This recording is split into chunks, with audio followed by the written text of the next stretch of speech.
more in Lewis. Headlines you can't get through your day without. On Power 101.7. All right, it is 6:49, and I know you got a couple stories coming up, Jess, but I wanted to play two bits of audio that I thought were funny from TikTok before we get into. I don't know. Do you have any stories about Ketanji Brown Jackson? I can pull something up. But no, I mean I'm just asking because yesterday was on the fourth day of the hearings, right? And I just think it's been so crazy. But I thought this was pretty funny. Here goes a clip from TikTok when she was asked a question and she said, "Senator," and then she paused. Check this out. Senator. And that right there was a real-time pause. Pause, yeah. Senator. You can't tell me. You know how long she had to bring it back. She had to reel it in. But you can tell.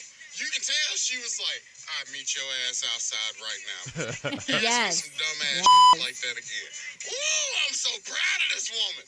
Ooh, this woman. Oh, give her a job. Give her a goddamn job. Because the pause. Like, if you ain't got a black mama, listen. That pause is her not snatching your ass. Like, just, woo! Love it! Yeah, so. Wow. Yeah, and everybody's talking about the pause. Yes. And here goes another TikTok video that I thought was just so relevant as about the hearings. What have we learned through the confirmation hearings for Judge Ketanji Brown Jackson so far? Personally, I haven't learned anything that I didn't already know.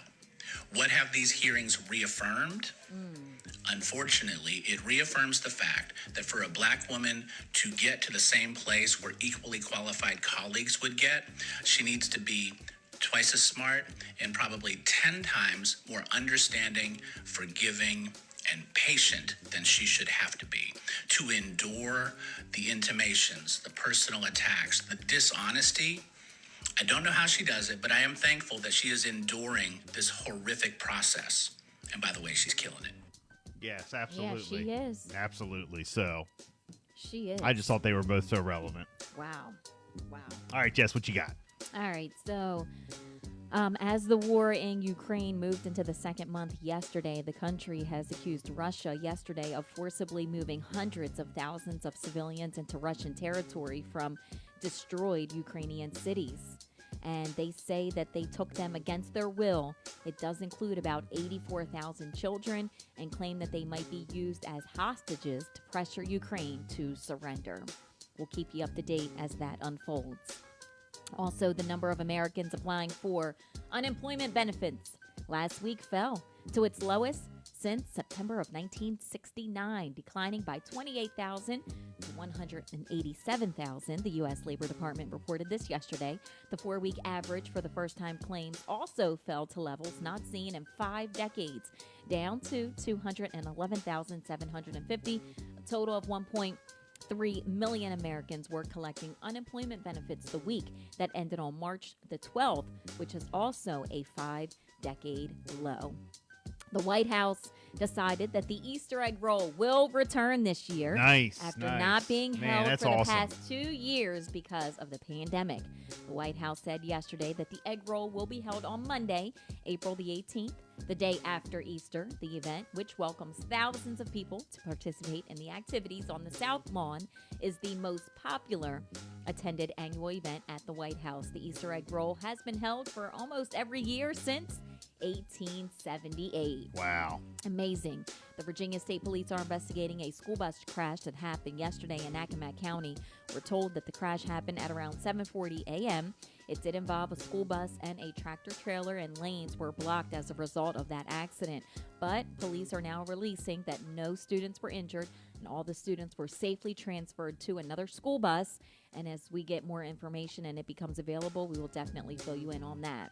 Also, the Delaware State Fair They say that they're starting to prepare now for the crowds that we're going to see this summer. Yes, and by the way, Very nice. Nelly is going to be there, and we are going to have your tickets. Yeah, it's always a big hit right here on Delmarva with the concerts and the rides and the food and so much more. This year, it's going to run from July the 21st through the 30th, and the staff, they are hard at work getting ready.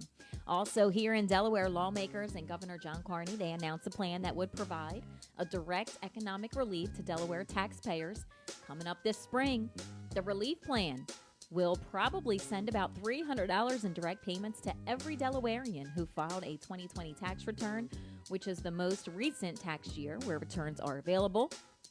If it goes through, we may see a $300 rebate for each of 600,000 Delawareans who did file a 2020 tax return there, and that's going to be roughly about $186 million. And the relief debate would provide a direct payment to residents and allow them to use those funds to offset additional expenses. And so that looks like it may be a possibility. It's going to go through, and Delawareans coming up in the spring, we're going to see $300. Wow, nice. Yeah. Getting a stimmy. Getting a little small stimmy there. 6:56. It's the Bill and Jessica Show. The Power Student of the Week. We're going to award one. Yes. Coming up after 7 o'clock. We know the past 2 years have been stressful